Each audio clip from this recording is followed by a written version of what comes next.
సౌకర్యం.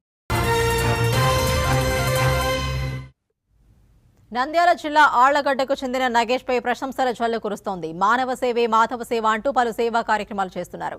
చిన్నతనంలోనే తండ్రిని కోల్పోయిన నగేష్ ను తల్లి హమాలి పని చేసి పెంచింది. చిన్నతనం నుంచే ఎన్నో కష్టాలను చూశాడు. ఆటో డ్రైవర్గా జీవనం కొనసాగిస్తున్న నగేష్ తనలా మరెవరూ కష్టాలు పడకూడదని సేవా కార్యక్రమాలు చేపట్టారు. ఇందుకోసం అమ్మ సేవా సమితిని స్థాపించారు. గత 10 ఏళ్లుగా తన సంపాదనలోని కొంత మొత్తం ఖర్చు చేసి సేవా కార్యక్రమాలు చేస్తున్నారు.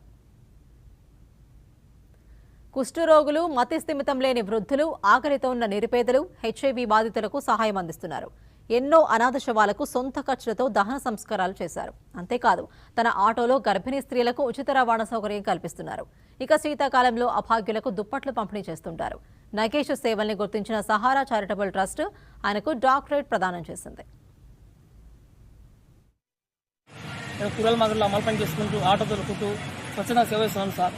నాకు ఆటో ఉంది సార్. ఆటో ఉచితంగా పెట్టాను. గర్భిణీలకు, వృద్ధులకు, అనాథ శవాలకు, బాలింతలకు. నేను సర్వీస్ చేయబట్టి 10 సంవత్సరాలు అవుతుంది సార్. అహోబిలంలో కోతులకు నీళ్ళు కొట్లు పెట్టాను సార్. ఎండాకాలంలో సార్ పనులు కూడా వేస్తుంటాను సార్. నేను సేవ చేయబట్టి 10 సంవత్సరాలు అవుతుంది సార్. సేవ చేయడానికి కారణం మా అమ్మకు ఆరోగ్యం బాగాలేదు సార్. మా అమ్మకు మైండ్ అచ్చటి మట్టి తిన్నాను సార్.